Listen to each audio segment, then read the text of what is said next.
As TIACA gears up for its regional event in New Delhi, we find out more. We have such an incredible lineup of experts to speak about the issues which are most important for the Indian air cargo industry, and as well as the aspect that it plays with regards to the global economy.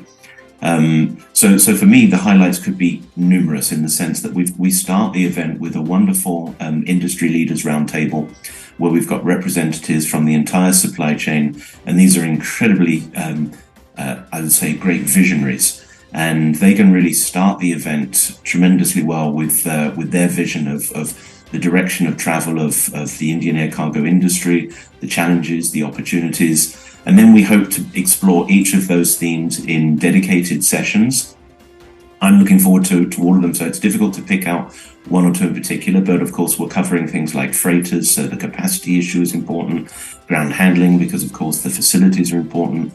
The special commodities such as pharma and perishables will have dedicated sessions. We'll be looking at drones, we'll be looking at e-commerce, we'll be looking at what the airports are doing. The GSSAs, which play a huge role with regards to supporting carriers, expanding their global network and connectivity. And of course, we're going to be hearing from the economic advisor to the Ministry of Transport about what India is doing in terms of its air cargo policy.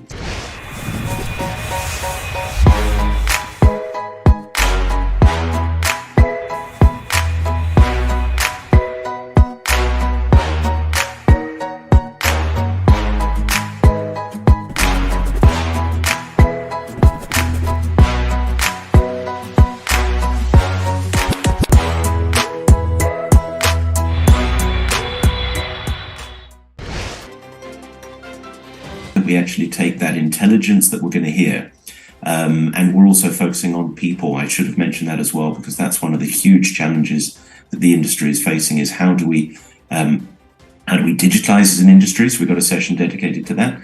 And how do we then ensure that we can attract, retain and develop the next generation of workforce, which is crucial.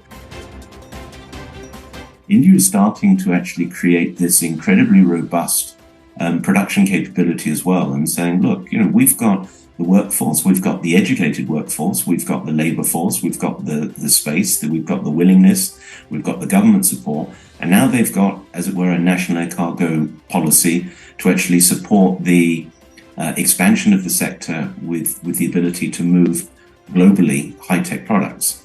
So when you look at things like automotive, aerospace, pharmaceuticals, India has been a world-class producer for many years, and the leading provider and producer of vaccine, etc. But now when it's moving into, and I think you're looking at iPhone production, etc. for the latest version, when you look at the high-tech sector, this represents a huge new opportunity for India, and specifically a huge new opportunity for the logistics industry.